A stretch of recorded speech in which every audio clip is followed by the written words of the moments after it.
Raconter l'histoire terrifiante d'un groupe de jeunes d'une petite ville pourchassés dans leurs rêves par un monstre hideux.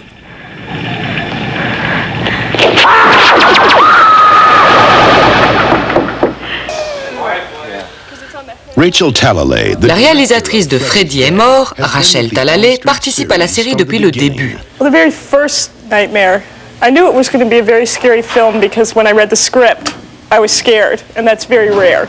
I mean, I was really, truly scared. If you've been there for all these effects and you know exactly how they're done and you're still scared, you got to know that you've got a really scary film.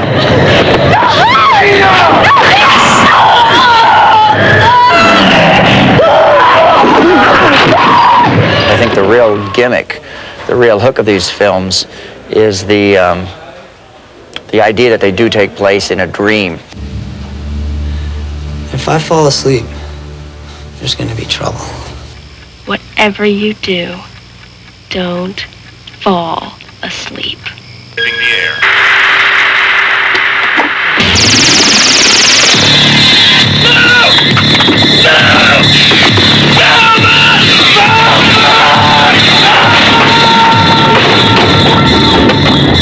The dream sequence that is the real root, the real key to the Elm Street films is why audiences keep coming back. I won't tell.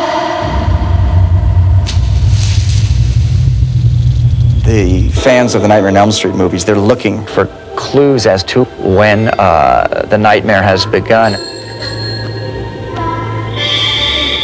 And then they listen for sound cues and clues with the scenery transforming or the perspective being a little extra forced or the cinematography and the lighting altering to really give them an indication that they're really into the nightmare. Welcome to Wonderland, Alice. they're always alert for when the dream begins and when the nightmare begins and the various sort of rules, Robert's rules of orders that take place in a Nightmare on Elm Street movie. And the diehard fans, no pun intended, can tell you what those are. I don't see why you couldn't just give me a pill to keep me from dreaming. Everyone's got to dream, young lady. If you don't dream, you go.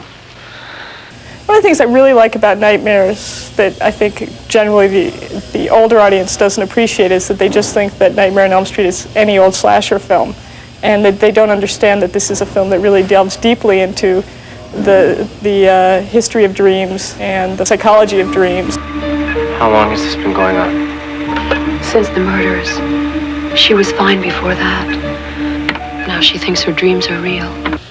It's this guy. He's after us in our dreams.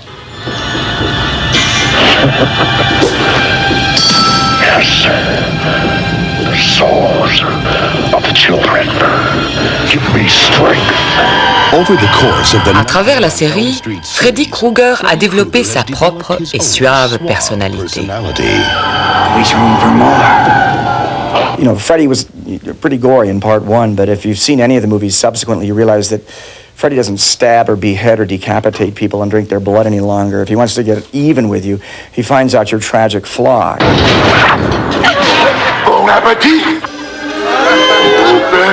He finds out that she's bulimic, and he helps her binge and purge. You know, he stuffs her to death.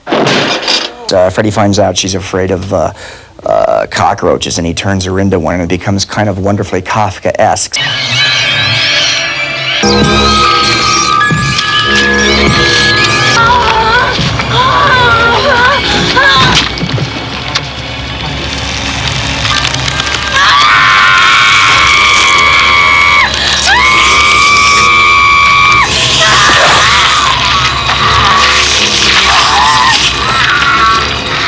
So that there's an awful lot of that kind of formula to these films, where the audience anticipating and looking forward to how Freddy is going to deal with one of his victims.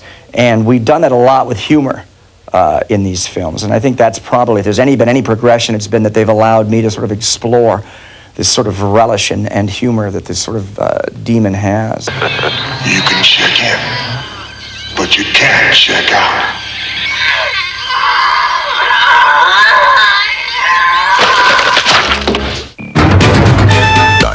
Unless you have a bad guy. And the history of movies is riddled with it's everybody's worst nightmare, Freddy Krueger. I want to draw some blood.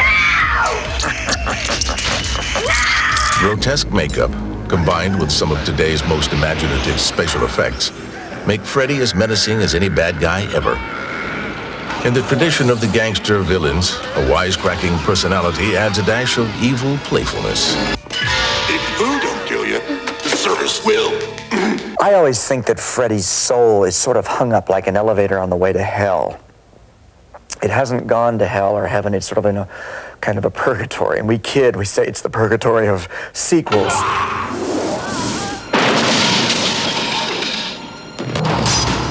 But I really think that as evil as Freddy is, he didn't quite get to hell because two wrongs don't make a right. And he was, in the backstory, as the fans know, he was attacked by these vigilante parents and burned alive. So I don't think he ever quite, he had a little bit of his hell on earth. So he never quite made it to hell, which is why his sort of evil energy still exists in the perimeters of Elm Street and those environs and in the lives and the subconscious of the offspring of these people that done him wrong. There's this great tradition of the dream or the dream sequence in Hollywood movies. And to use that freedom and imagination to also be the sort of framing device for a horror movie, I think our audiences are able to be scared, but they also have a distance on getting scared because they're loud and they know it's just a dream. And I think that's really the key to the success of the horror movies and the fact that the nightmare in and of itself is a common denominator, that everybody's had a bad dream, everybody in the world.